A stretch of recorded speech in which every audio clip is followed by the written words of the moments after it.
Welcome to Stitchless Circle Optics in Focus. I'm Jennifer Sertle, Vice President of Marketing at Circle Optics and your host.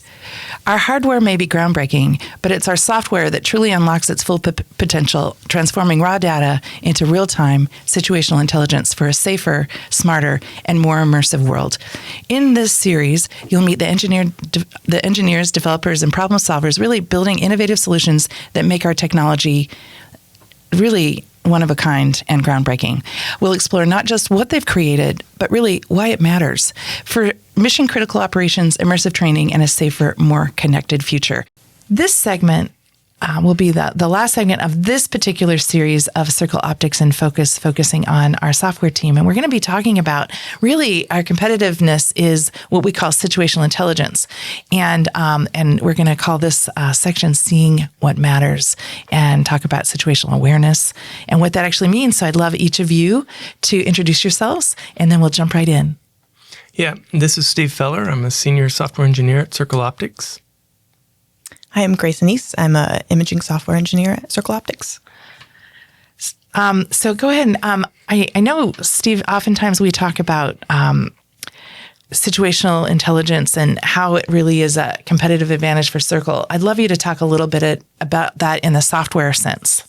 Okay. So, when we talk about situational awareness, that means understanding what's around you completely, and a lot of times you use that in the context of an imaging space. And so traditionally that's using cameras with AI or some kind of analysis to say what's out there, what's interesting, things like that. And with Circle Optics, with our low parallax cameras, they have low parallax both near field and far field. So whether you're looking at 2 meters or 10 meters or 100 meters or more, we don't have overlapping in our images, and that allows us to apply algorithms relatively efficiently, computationally, to be able to detect what's out there, see things like in the context of, beyond line of sight or drone applications. Maybe you want to have a camera on a drone that avoids other drones. Maybe if you're at a concert, you want to know when something interesting is about to happen, and so our systems allow us to do that. That's really, really cool. Grace, what is the most complex part of trying to track something across multiple camera views? I think it's a few things in multiple situations. It's synchronization between the cameras. It's having parallax between the cameras, and just having the real-time processing. Our systems try to eliminate all of those problems. We have the low parallax system, so if there's an overlap, it's very small, and there's no discrepancy between where an object is because of that low parallax Steve was talking about in near field, midfield, and far field, which can be really great to track things, whether close or far away, and know exactly where they are in your space, so you're not going to run into them, so you can avoid them, whatever you're using the tracking for. Steve, we were talking a little bit about the ability to do the depth perception. Mm-hmm. Like something's closer, something far away. Can you talk a little bit more about that? Yeah. So, we talk in camera arrays, so you're using multiple cameras to image a scene. And if you just take two cameras, much like your eyes, and put them side by side, and then you have something that's close like your finger and you're looking at something far away, you're going to see duplications of your finger if you're looking far away, or if you're looking at your fingers, you're going to see duplications of what's far away. And so everyone's familiar with parallax in that sense. I think we have that experience. The goal of Circle Optics cameras is to have it so that the two cameras are so close together that parallax doesn't exist, right? You want to minimize the amount of overlap between the cameras, and you want kind of your view looking out to be consistent between them, which reduces the amount of redundant data we measure. It allows for consistency in understanding what direction you're looking. And so it provides a lot of advantages for understanding the context of the systems. And so that is like the core technical advantage that lets us do a lot of what we do. There are ways around it. You can computationally make up for the fact that you have a lot of parallax, which is what our competing solutions do. But there's a cost to that. It takes power, it takes time, it takes energy. Our systems eliminate that optically, so we don't even record those pixels. Oh, wow. That's great. But how do you, what I'm hearing you say is that there's trade-offs between accuracy, speed, processing. How do you approach those trade-offs when you're doing the software? And I think from an earlier program, we learned about the calibrations, right? How do you make those trade-offs? So I would say it's a systems problem. You need to understand the context that you're developing your hardware, your application for, right? In some cases, you need to be really fast. If you're avoiding incoming aircraft, you want to react very quickly. In other cases, you can be much slower. If you're doing 3D reconstructions or really high quality imaging, then you don't need that in real time. And so, and sometimes you need a very small system because it's going to be on a drone. And sometimes you can roll around a very large system that gets really good quality images. And so there's kind of this trade space in those different vectors that you mentioned that we can optimize for. But we need to understand what the application needs are, and then we can map that back either to the hardware or how the hardware runs to optimize it. Do you have a different approach to the trade-offs or anything you want to add? I would agree. I work mostly on the software side, so I just always think it's cool how malleable software is. We can have one camera and even optimize that one camera for different use cases, and just with software optimized for accuracy versus speed.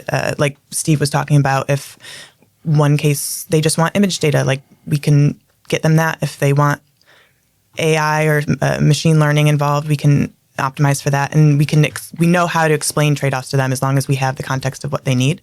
And I think that is the cooler part of what I work on. And what we all work on in software. It's really, really cool.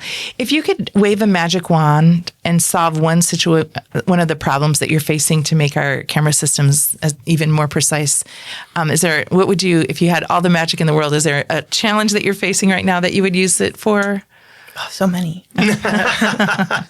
I think a huge limit is just data transfer. That's where a lot of companies in this space kind of hit their limits. So if we could just transfer terabytes of data in milliseconds, that would be wonderful. So swift data transfer. What's your answer, Steve? I think Grace is right. I think if I could wave a magic wand and have solve a technical problem that we face, it's unlimited data throughput and transfer, because that translates to everything. That means your latency drops because things move quicker. You're not constrained on how quickly you can get the data available to your processing system. Man, that would be amazing. Yeah, it would. Yeah, let's I don't know. Those quantum people out there, come up with a quantum communication protocol with, unlimited bandwidth. We're all about it. Yeah, exactly. We'll work with you on that. I love it. And, the hardest part is, in the office, I can see the mechanical engineers, what they do. I can see the software or what the optics people do, and we can touch and feel it. How do we better understand what you do to make it all work? It seems like it's in this little mystery box, I feel like imaging science, software engineering is a really good in-between, because we can give you images, we can give you pictures, things that you can see. Can't really touch yet, but like David and I were talking about, you can get immersive experiences from it. It's a little more closer to touch. But it takes a little bit more to get those from software. We have to kind of wrap things up and give you something that you can see and understand, whereas the zeros and ones don't do it for a lot of people. So one of your biggest challenges is making it experienceable for us, so we can give you feedback. Correct. And that feedback loop is really what helps everything improve. How about for you, Steve? Yeah, in good software, you don't know it's there, right? Yeah, Our goal is to generate high quality experiences, high quality images, and what we can do to make that better. At Circle Optics, we talk about really wide field, really high resolution. So it's way beyond what people can see. So you need to make it interactive. You need to make it intuitive. You need to provide that level of understanding. But we need to do it in a way that you don't notice that that's what we're doing. And so that's kind of the challenge. That's the fun part. And when you do it well, you get someone coming in, they go like, wow, I did not know that was even possible. That means we succeeded on our part. They don't need to know the stack of work that went in to do that, the color science, the data management, all the processing that happens. The end result is what gets their attention. And really, without software, we don't have that. That is the key piece. I would say because of your respect for the output, I think there's a lot that goes on behind the scenes that we don't appreciate because we don't see it. So how could you actually make some of that choices and trade-offs that you're making more visible so more people can appreciate what you're adding? I think maybe one of the things that would be interesting to think about is the trade-offs between latency, bandwidth. The earlier discussion we had is, going back to the magic wand, you just add the levers so people can change those and see what the impact, right? Oh, if you decrease latency, then your image quality suffers. If you increase image quality, then you see what images can be generated, but you see the impact of that latency. And that would provide exposure to those different aspects of what we do without going into the deep technical details that would put most people to sleep. And I think that, would you add on to that? Or is there anything else that you'd like to add on to that? Yeah, I think in our imaging software group, we have a little folder of stuff called computational photography as art. It's because small, tiny changes in code can result in complete, very cool images that don't look anything like what you're expecting or want. I think that type of display of art would show how much work goes into fine-tuning software, especially for imaging, to get the accurate data that you want. And in my limited articulation, I'm thinking of a storyboard that would actually show, 12 different iterations of the process. Right. Just because without being able to have that experience, if we don't really understand how it works, it really seems mysterious. So it's really, really interesting. I really love this entire series. You've been listening to Steve Fowler and Grace Annese from Circle Optics software team, really being the bridge between optics and mechanical, making it all work. Thank you for joining us.